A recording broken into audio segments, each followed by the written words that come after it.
People who learn about leadership, they have concluded from the life of Rasulullah ﷺ that true leadership is to be at the service of your people.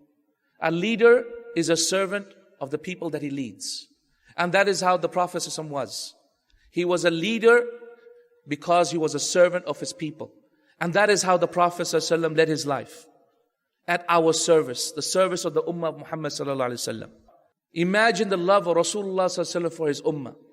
He could not go to sleep the whole night.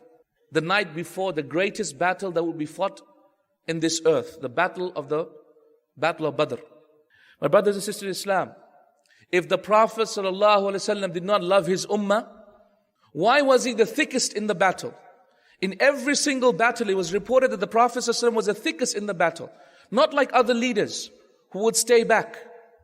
And you know, when you learn about the leadership qualities of the Prophet ﷺ, the thickest in the battle, the last person in a caravan. Why is he the last person when going in a caravan? Why is he the last?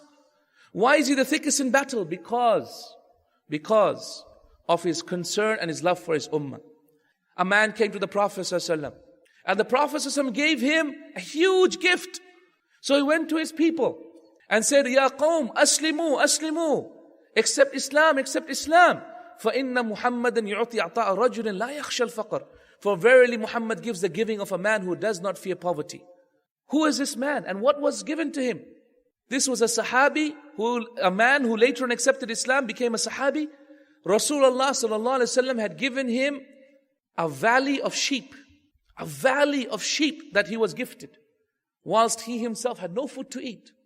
Wallahi, no one does this except someone who loves someone tremendously, who loves people tremendously. He would rather give to others and be in difficulty himself.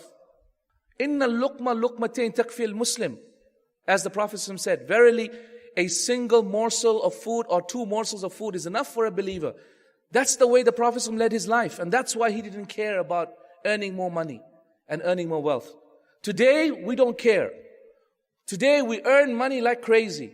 And even when we have enough for our families, we still struggle and earn even more. When we have the first house, we try and struggle to buy the second one. When we have a car, we try and sell that one off and buy a better one.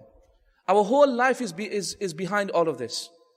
And we forget what Al-Hasan al-Basri said. Al-Hasan al-Basri was asked, Ya Al-Hasan, why don't you like to earn money? So Al-Hasan said, well, if it's haram, then fear Jahannam. If the money that you're earning is haram, then fear Jahannam. And if it's halal, then fear the questioning.